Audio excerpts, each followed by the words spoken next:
বিভূতিভূষণ বন্দ্যোপাধ্যায়ের পুঁই মাজা, তার কলমে সাধারণ গ্রাম্য পরিবারের কথা অসাধারণ রূপ পেয়েছে। স্থান পেয়েছে প্রথমেই খেজুর রস, পুঁই চিংড়ি এবং পৌষ মাসের পিঠেপুলি। আজকের নিবেদন পুঁই মাজা, বিভূতিভূষণ বন্দ্যোপাধ্যায়। সহায় হরি চাটুর্যে উঠানে পা দিয়াই স্ত্রীকে বলিলেন, একটা বড় বাটি কি ঘটি যা হয় কিছু দাও তো, তার খুঁড়ো গাছ কেটেছে, একটু ভালো রস আনি। স্ত্রী অন্নপূর্ণা ঘরের রান্নাঘরের দাওয়ায় বসিয়া শীতকালের সকালবেলা নারিকেল তেলের বোতলে ঝাঁটার কাঠি পুরিয়া 2 আঙুলের সাহায্যে ঝাঁটার কাঠি লগ্ন জমানো তেলটুকু সংগ্রহ করিয়া চুলে মাখাইতেছিলেন। স্বামীকে দেখিয়া তাড়াতাড়ি গায়ের কাপড় একটু টানিয়া দিলেন মাত্র, কিন্তু বাটিকে ঘটি বাহির করিয়া দিবার জন্য বিন্দুমাত্র আগ্রহ তো দেখাইলেনই না, এমনকি বিশেষ কোনো কথাও বলিলেন না। সহায় হরি অগ্রবর্তী হইয়া বলিলেন, কি হয়েছে, বসে রইলে যে, দাও না একটা ঘটি। খেন্তি টেন্তি সব কোথায় গেল এরা? তুমি তেল মেখে বুঝি চোবে না? অন্নপূর্ণা তেলের বোতলটি সরাইয়া স্বামীর দিকে খানিকক্ষণ চাহিয়া রহিলেন, পরে অত্যন্ত শান্ত সুরে জিজ্ঞাসা করিলেন, তুমি মনে মনে কি ঠাউরেছ বলতে পারো? স্ত্রীর অতিরিক্ত রকমের শান্ত সুরে সহায় হরির মনে ভীতির সঞ্চার হইল। ইহা যে ঝড়ের অব্যবহিত পূর্বের আকাশের স্থির ভাবমাত্র, তাহা বুঝিয়া তিনি মরিয়া হইয়া ঝড়ের প্রতীক্ষায় রহিলেন। একটু আমতা আমতা করিয়া কহিলেন, কেন, কি কি আবার কি? অন্নপূর্ণা পূর্বাপেক্ষাও শান্ত সুরে বলিলেন, দেখো, রঙ্গ করো না বলছি, ন্যাকামো করতে হয় অন্য সময় করো। তুমি জানো না কি খোঁজ রাখো না। অত বড় মেয়ে যার ঘরে, সে মাছ ধরে আর রস খেয়ে দিন কাটায় কি করে তা বলতে পারো? গায়ে কি গুজব রটেছে জানো? সহায় হরি আশ্চর্য হইয়া জিজ্ঞাসা করিলেন, কেন, কি গুজব? কি গুজব জিজ্ঞাসা করো গিয়ে চৌধুরীদের বাড়ি। কেবল বাগদি দুলেপাড়ায় ঘুরে ঘুরে জন্ম কাটালে ভদ্রলোকের গায়ে বাস করা যায় না। সমাজে থাকতে হলে সেই রকম মেনে চলতে হয়। সহায় হরি বিস্মিত হইয়া কি বলিতে যাইতেছিলেন, অন্নপূর্ণা পূর্ববৎ সুরেই পুনর্বার বলিয়া উঠিলেন, এক ঘরে করবে গো, তোমাকে এক ঘরে করবে। কাল চৌধুরীদের চণ্ডী মণ্ডপে এসব কথা হয়েছে। আমাদের হাতে ছোঁয়া জল আর কেউ খাবে না। আশীর্বাদ হয়ে মেয়ের বিয়ে হলো না। ও নাকি উচ্ছুক্য করা মেয়ে। গায়ের কোনো কাজে তোমাকে আর কেউ বলবে না। যাও, ভালোই হয়েছে তোমার। এখন গিয়ে দুলে বাড়ি বাগদি বাড়ি উঠে বসে দিন কাটাও। সহায় হরি তাচ্ছিল্যের ভাব প্রকাশ করিয়া বলিলেন, এই আমি বলি না জানি কি ব্যাপার, এক ঘরে সবাই এক ঘরে করেছেন, এবার বাকি আছেন কালীময় ঠাকুর। হো। অন্নপূর্ণা তেলে বেগুনে জ্বলিয়া উঠিলেন। কেন, তোমাকে এক ঘরে করতে বেশি কিছু লাগে নাকি? তুমি কি সমাজের মাথা, না একজন মাতব্বর লোক? চাল নেই, চুলো নেই, এক করার মুরদ নেই, চৌধুরীরা তোমায় এক ঘরে করবে তার এমন কঠিন কথা কি? আর সত্যিই তো, এদিকে ধাড়ি মেয়ে হয়ে উঠল। হঠাৎ স্বর্ণামাইয়া বলিলেন, হলো যে 15 বছরের, বাইরে কমিয়ে বলে বেড়ালে কি হবে? লোকের চোখ নেই। না বিয়ে দেবার গা না কিছু। আমি কি যাব পাত্র ঠিক করতে? সশরীরে যতক্ষণ স্ত্রীর সম্মুখে বর্তমান থাকিবেন, স্ত্রীর গলার সুর ততক্ষণ কমিবার কোনো সম্ভাবনা নাই বুঝিয়া সহায় হরি দাওয়া হইতে তাড়াতাড়ি একটি কাঁসার বাটি উঠাইয়া লইয়া খিড়কি দুয়ার লক্ষ্য করিয়া যাত্রা করিলেন। কিন্তু খিড়কি দুয়ারের একটু এদিকে কি দেখিয়া হঠাৎ থামিয়া গেলেন এবং আনন্দপূর্ণ স্বরে বলিয়া উঠিলেন, এসব কি রে খেন্তিমা, এসব কোত্থেকে আনলি? ও, এ যে 14-15 বছরের একটি মেয়ে আর 2টি ছোট ছোট মেয়ে পিছনে লইয়া বাড়ি ঢুকিল। তাহার হাতে এক বোঝা পুঁই শাক, ডাঁটাগুলি মোটা ও হলদে। হলদে চেহারা দেখিয়া মনে হয় কাহারা পাকা পুঁই গাছ উপড়াইয়া ফেলিয়া উঠানের জঙ্গল তুলিয়া দিতেছিল। মেয়েটি তাহাদের উঠানের জঞ্জাল প্রাণপণে তুলিয়া আনিয়াছে। ছোট মেয়ে দুটির মধ্যে একজনের হাত খালি, অপরটির হাতে গোটা 2-3 পাকা পুঁই পাতা জড়ানো কোনো দ্রব্য। বড় মেয়েটি খুব লম্বা, গোলগাল চেহারা, মাথার চুলগুলো কৃষ্ণ ও অগোছালো, বাতাসে উড়িতেছে। মুখখানা খুব বড়, চোখ দুটো ডাগর ডাগর ও শান্ত। সরু সরু কাঁচের চুড়িগুলো 2 পয়সা ডজনের একটি সেফটি পিন দিয়া একত্র করিয়া আটকানো। পিনটির বয়স খুঁজিতে চাইলে প্রাগৈতিহাসিক যুগে গিয়া পড়িতে হয়। এই বড় মেয়েটির নামই বোধহয় খেন্তি, কারণ সে তাড়াতাড়ি পিছন ফিরিয়া তাহার পশ্চাদর্তিনীর হাত হইতে পুঁইপাতা জড়ানো দ্রব্যটি লইয়া মেলিয়া ধরিয়া বলিল, চিংড়ি মাছ বাবা, গয়া বুড়ির কাছ থেকে রাস্তায় নিলাম, দিতে চায় না, বলে তোমার বাবার কাছে 8 দিনকার ধরুন 2 পয়সা বাকি আছে।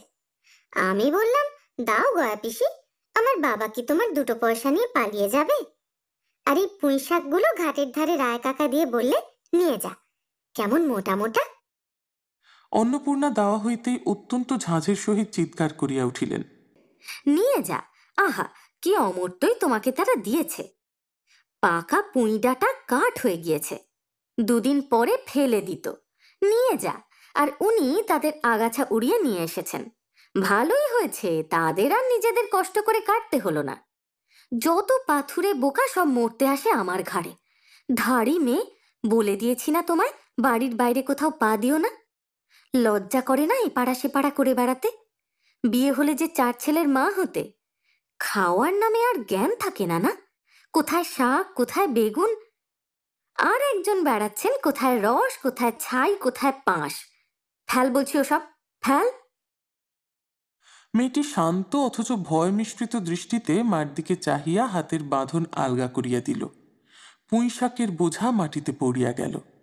অন্নপূর্ণা বকিয়া চলিলেন, যা তো রাধি, ও আপদগুলোকে টেনে খিড়কির পুকুরের ধারে ফেলে দিয়া এত। ফের যদি বাড়ির বার হতে দেখেছি, তবে ঠ্যাং খোঁড়া না করি তো। বোঝা মাটিতে পড়িয়া গিয়াছিল। ছোট মেয়েটি কলের পুতুলের মতন সেগুলি তুলিয়া লইয়া খিড়কি অভিমুখে চলিল। কিন্তু ছোট মেয়ে অত বড় বোঝা আঁকড়াইতে পারিল না। অনেকগুলি ডাঁটা এদিকে ওদিকে ঝুলিতে ঝুলিতে চলিল। সহায় হরির ছেলে মেয়েরা তাহাদের মাকে অত্যন্ত ভয় করিত। সহায় হরি আমতা আমতা করিয়া বলিতে গেলেন, তাই এনেছে ছেলে মানুষ খাবে বলে, তুমি আবার বরং। পুঁইশাকের বোঝা লইয়া যাইতে যাইতে ছোট মেয়েটি ফিরিয়া দাঁড়াইয়া মার মুখের দিকে চাহিল। অন্নপূর্ণা তাহার দিকে চাহিয়া বলিলেন, না না, নিয়ে যা, খেতে হবে না। মেয়ে মানুষের আবারও তো নোলা কিসের? এক পাড়া থেকে আর এক পাড়ায় নিয়ে আসবে 2 পাকা পুঁই শাক ভিক্ষে করে। যা যা, তুই যা, দূর করে বনে দিয়ে আয়। সহায় হরি বড় মেয়ের মুখের দিকে চাহিয়া দেখিলেন তাহার চোখ দুটা জলে ভরিয়া আসিয়াছে। তার মনে বড় কষ্ট হইল। কিন্তু মেয়ের যতই সাধের জিনিস হোক, পুঁই শাকের পক্ষাবলম্বন করিয়া দুপুরবেলা স্ত্রীকে চটাইয়া তিনি আদৌ সাহসী হইলেন না। নিঃশব্দে খিড়কি দৌড় দিয়া বাহির হইয়া গেলেন।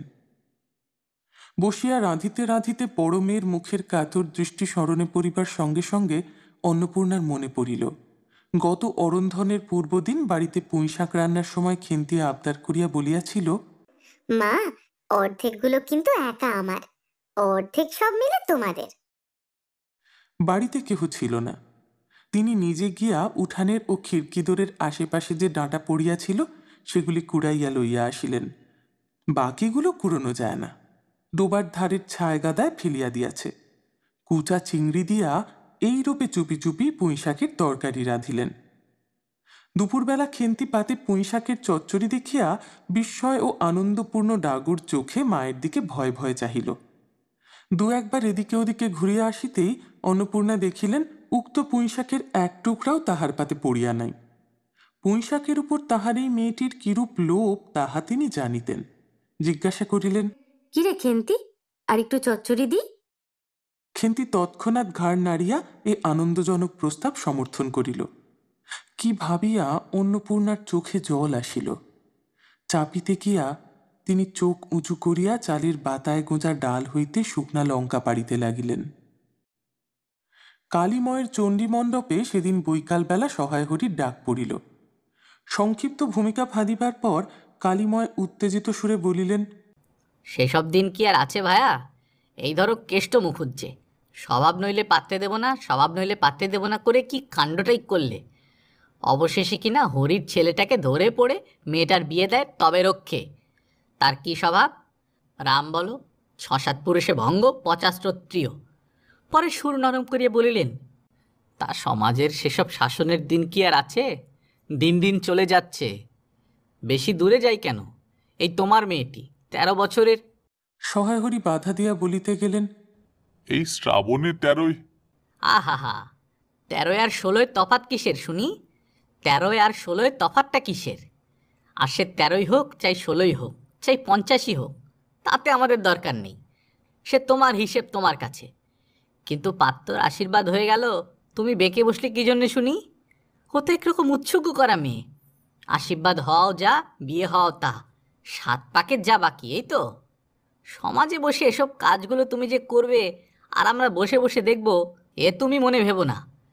সমাজের বামুনদের যদি জাত মারবার ইচ্ছে না থাকে, মেয়ের বিয়ের বন্দোবস্ত করে ফেলো।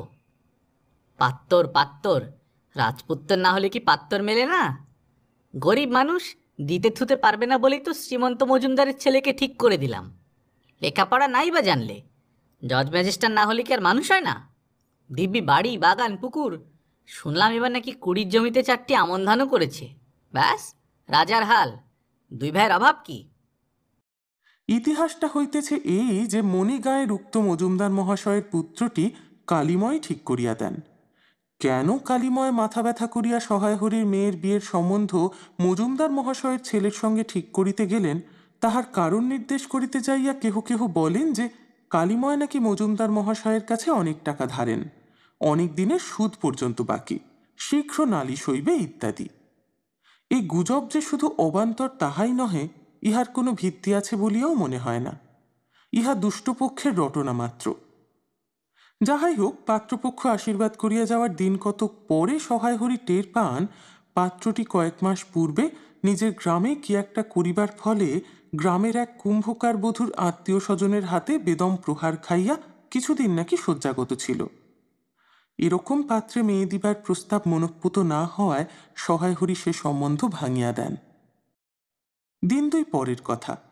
সকালে উঠিয়া সহায় হরি উঠানে বাতেবিলেবু গাছের ফাঁক দিয়া যেটুকু নিতান্ত কচি রাঙা রৌদ্র আসিয়াছিল, তাহারই আতপে বসিয়া আপন মনে তামাক টানিতেছিলেন। বড় মেয়ে খেন্তি আসিয়া চুপি চুপি বলিল, বাবা, যাবে না? মা ঘাটে গেল। সহায় হরি একবার বাড়ির পাশে ঘাটের পথের দিকে কি জানি কেন চাহিয়া দেখিলেন, পরে নিম্নস্বরে বলিলেন, যা শিগগির শাবলখানা নিয়ে আয় দেখি। কথা শেষ করিয়া তিনি উৎকণ্ঠার সহিত জোরে জোরে তামাক টানিতে লাগিলেন এবং পুনরায় একবার কি জানি কেন খিড়কির দিকে সতর্ক দৃষ্টি নিক্ষেপ করিলেন। ইতিমধ্যে প্রকাণ্ড ভারী একটা লোহার শাবল 2 হাত দিয়া আঁকড়াইয়া ধরিয়া খেন্তি আসিয়া পড়িল। তৎপরে পিতা পুত্রীতে সন্তর্পণে সম্মুখের দরজা দিয়া বাহির হইয়া গেল। ইহাদের ভাব দেখিয়া মনে হইতেছিল ইহারা কাহারও ঘরে শীত দিবার উদ্দেশ্যে চলিয়াছে। অন্নপূর্ণা স্নান করিয়া সবে কাপড় ছাড়িয়া উনুন ধরাইবার জোগাড় করিতেছেন। মুকুজ্জে বাড়ির ছোট খুকি দুর্গা আসিয়া বলিল, খুড়িমা, মা বলে দিলে খুড়িমাকে গিয়ে বল মাছ হবে না, তুমি আমাদের নবান্নটা মেখে আর ইতুর ঘটগুলো বার করে দিয়ে আসবে। মুকুজ্জে বাড়ি ও পাড়ায়। যাইবার পথের বাঁ ধারে এক জায়গায় শ্যাওড়া, বনভাট, রাংচিতা, বনচালতা গাছের ঘন বন। শীতের সকালে এক প্রকার লতা পাতার ঘন গন্ধ বন হইতে বাহির হইতেছিল। একটা লেজঝোলা হলদে পাখি আমড়া গাছের এডাল হইতে ওডালে যাইতেছিল। দুর্গা আঙুল দিয়া দেখাইয়া বলিল, খুড়িমা, খুড়িমা, ওই যে কেমন পাখিটা। পাখি দেখিতে গিয়া অন্নপূর্ণা কিন্তু আর একটা জিনিস লক্ষ্য করিলেন। ঘন বনটার মধ্যে কোথায় এতক্ষণ খুব খুব করিয়া আওয়াজ হইতেছিল, কে যেন কি খুঁড়িতেছে। দুর্গার কথার পরেই হঠাৎ সেটা বন্ধ হইয়া গেল। অন্নপূর্ণা সেখানে খানিকক্ষণ থমকিয়া দাঁড়াইলেন, পরে চলিতে আরম্ভ করিলেন। তাহারা খানিক দূর যাইতে বনের মধ্যে পুনরায় খুব খুব শব্দ আরম্ভ হইল। কাজ করিয়া ফিরিতে অন্নপূর্ণার কিছু বিলম্ব হইল। বাড়ি ফিরিয়া দেখিলেন খেন্তি উঠানের রৌদ্রে বসিয়া তেলের বাটি সম্মুখে লইয়া খোঁপা খুলিতেছে। তিনি তীক্ষ্ণ দৃষ্টিতে মেয়ের দিকে চাহিয়া দেখিয়া বলিলেন, এখনো নাইতে যাসনি যে? কোথায় ছিলি এতক্ষণ? খেন্তি তাড়াতাড়ি উত্তর দিল, এই যে যাই মা, এক্ষুনি যাবো আর আসবো। খেন্তি স্নান করিতে যাইবার একটুখানি পরেই সহায় হরি সোৎসাহে 15-16 সের ভারী একটা মেটে আলু ঘাড়ে করিয়া কোথা হইতে আসিয়া উপস্থিত হইলেন এবং সম্মুখে স্ত্রীকে দেখিয়া কৈফিয়তের দৃষ্টিতে সেই দিকে চাহিয়াই বলিয়া উঠিলেন, ওই ওপাড়ার ময়সা চৌকিদার রোজই বলে, কর্তা ঠাকুর তোমার বাপ থাকতে তবু মাসে মাসে এদিকে তোমাদের পায়ের ধুলো পড়তো, তাই এখন আর তোমরা আসো না। এই বেড়ার গায়ে মেটে আলু করে রেখেছি, তার দাদা ঠাকুর বরং। অন্নপূর্ণা স্থির দৃষ্টিতে স্বামীর দিকে চাহিয়া বলিলেন, বরজপোতা বনের মধ্যে বসে খানিক আগে কি করছিলে শুনি? সহায় হরি অবাক হইয়া বলিলেন, আমি আমি কখন? কখনো না, এই তো আমি। সহায় হরির ভাব দেখিয়া মনে হইতেছিল তিনি এইমাত্র আকাশ হইতে পড়িয়াছেন। অন্নপূর্ণা পূর্বের মতনই স্থির দৃষ্টিতে স্বামীর দিকে চাহিয়া বলিলেন, চুরি তো করবেই, 3 কাল গিয়েছে 1 কাল আছে। মিথ্যা কথাগুলো আর এখন বলো না, আমি সব জানি। মনে ভেবেছিলে আপদ ঘাটে গিয়েছে আর কি। দুর্গার মা ডেকে পাঠিয়েছিল। ও পাড়ায় যাচ্ছি, শুনলাম বরজপোতার বনের মধ্যে কি সব খুব খুব শব্দ। তখন আমি বুঝতে পেরেছি, সাড়া পেয়ে শব্দ বন্ধ হয়ে গেল। যেই আবার খানিক দূর গেলাম, আবার দেখি শব্দ। তোমার তো ইহকালও নেই পরকালও নেই, চুরি করতে ডাকাতি করতে যা করতে ইচ্ছে হয় করো, কিন্তু মেয়েটাকে আবার এর মধ্যে নিয়ে গিয়ে ওর মাথা খাওয়া কিসের জন্যে? সহায় হরি হাত নাড়িয়া বরজপোতায় তাহার উপস্থিত থাকার বিরুদ্ধে কতগুলি প্রমাণ উত্থাপন করিবার চেষ্টা করিতে গেলেন, কিন্তু স্ত্রীর চোখের দৃষ্টির সামনে তাহার বেশি কথাও যোগাইল না, বা কথিত উক্তিগুলির মধ্যে কোনো পূর্বাপর্য সম্বন্ধও খুঁজিয়া পাওয়া গেল না। 8 ঘণ্টা পরে খেন্তি স্নান সারিয়া বাড়ি ঢুকিল। সম্মুখস্থ মেটে আলুর দিকে একবার আর চোখে চাহিয়াই নিরীহ মুখে উঠানের আলনায় অত্যন্ত মনোযোগের সহিত কাপড় মেলিয়া দিতেছিল। অন্নপূর্ণা ডাকিলেন, খেন্তি, এদিকে একবার আয় তো, শুনে যা। মায়ের ডাক শুনিয়া খেন্তির মুখ শুকাইয়া গেল।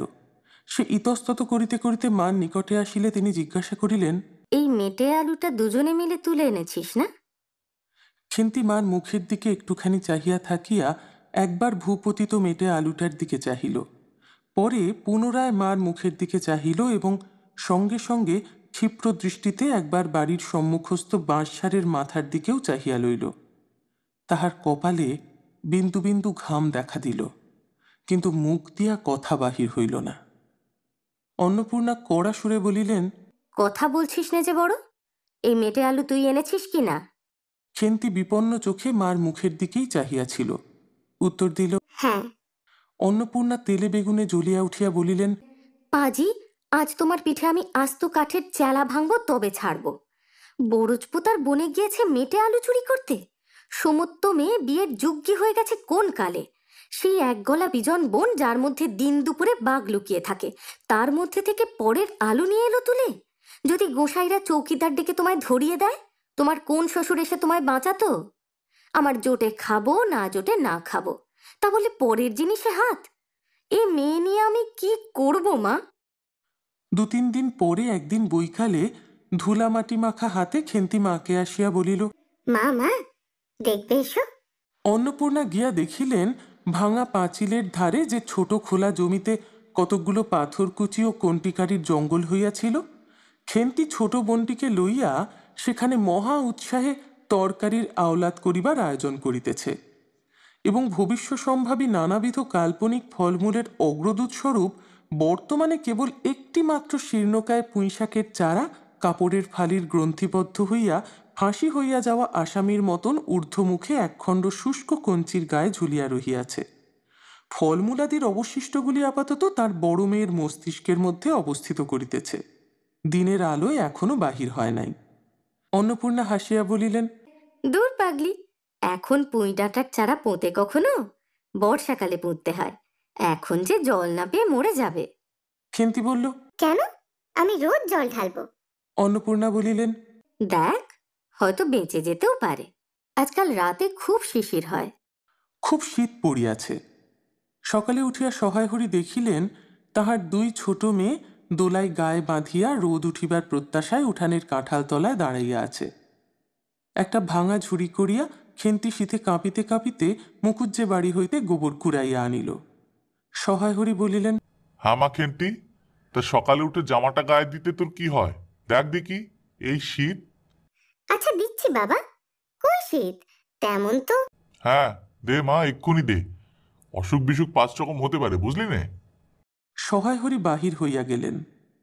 ভাবিতে ভাবিতে গেলেন তিনি কি অনেক দিন মেয়ের মুখে ভালো করিয়া চাহেন নাই? খেন্তির মুখ এমন সুশ্রী হইয়া উঠিয়াছে। জামার ইতিহাস নিম্নলিখিত রূপ। বহু বৎসর অতীত হইল। হরিপুরের রাসের মেলা হইতে সহায় হরি কালো সার্যের এই 2.5 টাকা মূল্যের জামাটি ক্রয় করিয়া আনেন। ছিঁড়িয়া যাইবার পর তাহাতে কতবার রিফু ইত্যাদি করা হইয়াছিল। সম্প্রতি গত বৎসর হইতে খেন্তির স্বাস্থ্যোন্নতি হওয়ার দরুন জামাটি তাহার গায়ে হয় না। সংসারের এসব খোঁজ সহায় হরি রাখিতেন না।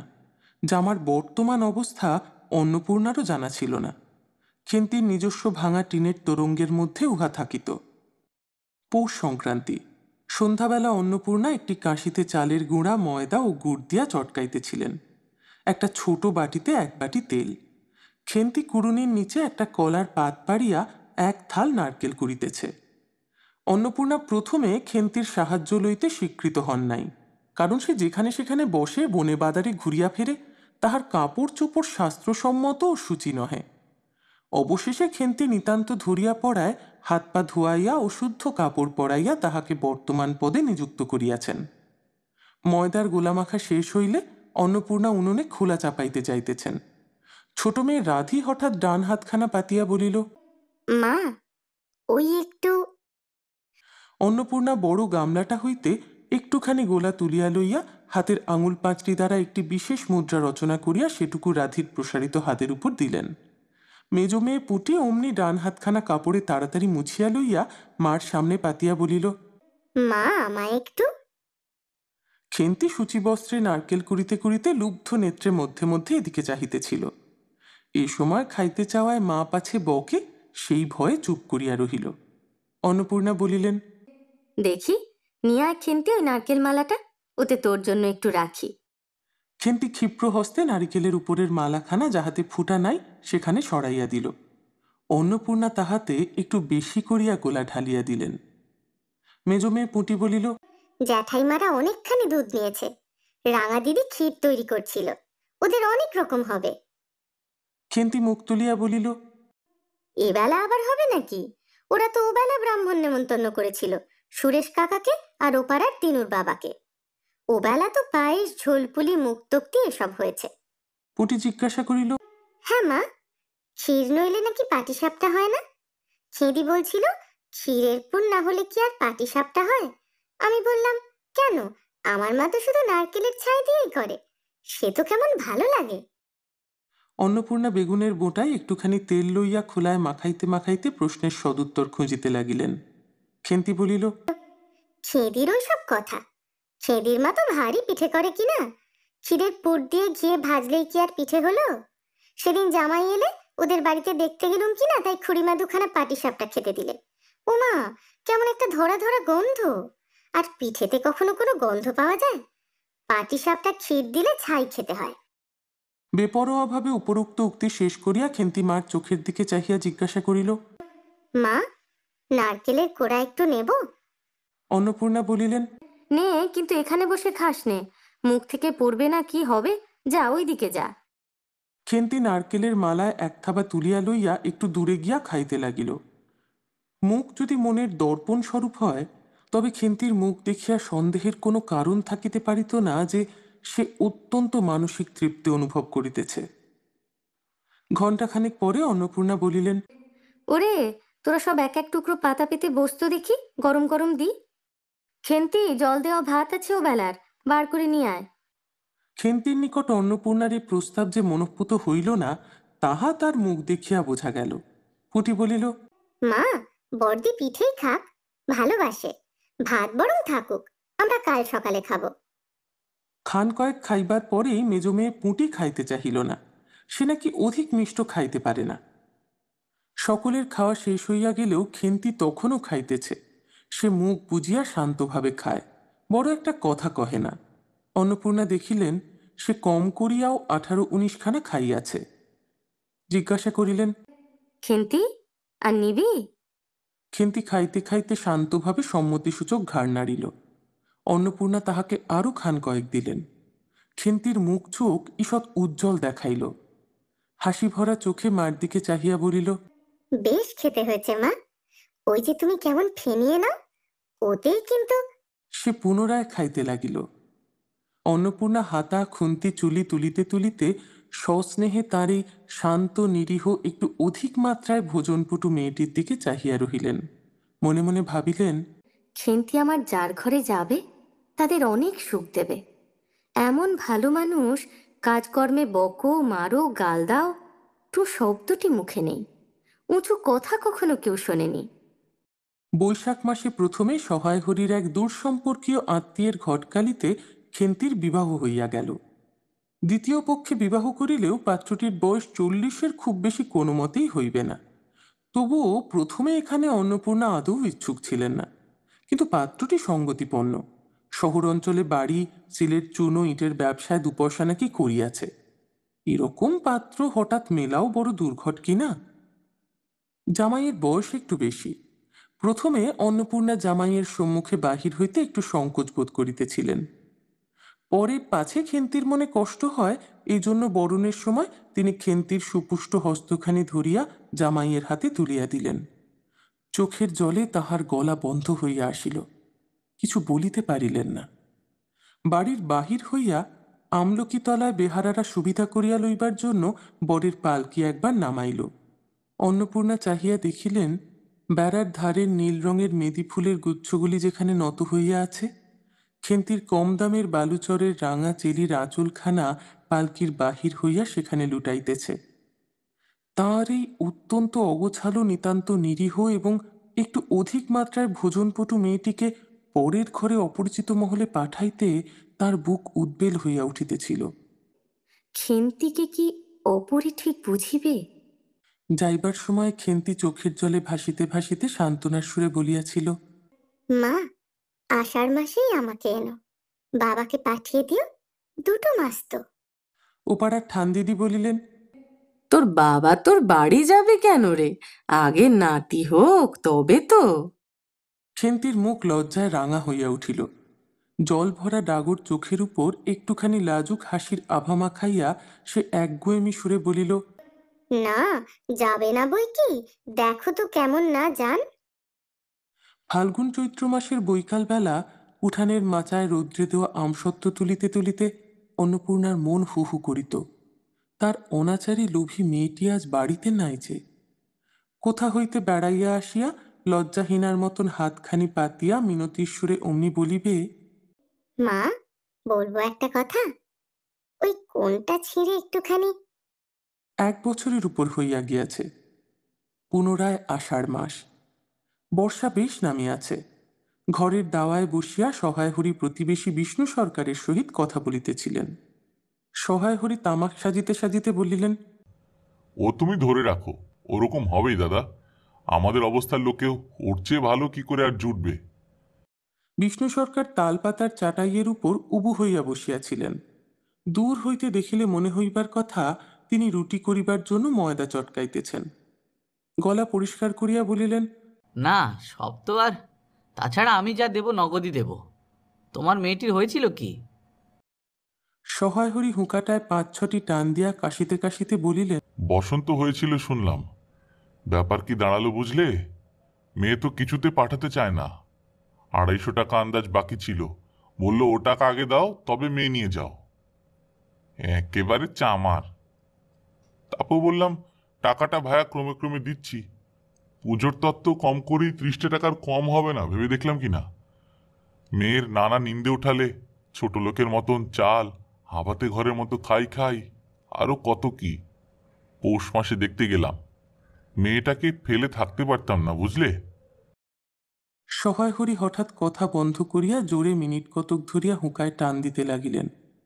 কিছুক্ষণ দুজনের কোনো কথা শোনা গেল না। অল্পক্ষণ পরে বিষ্ণু সরকার বলিলেন, আমার স্ত্রী অত্যন্ত কান্নাকাটি করাতে পৌষ মাসে দেখতে গেলাম। মেয়েটার যে কি অবস্থা করেছে।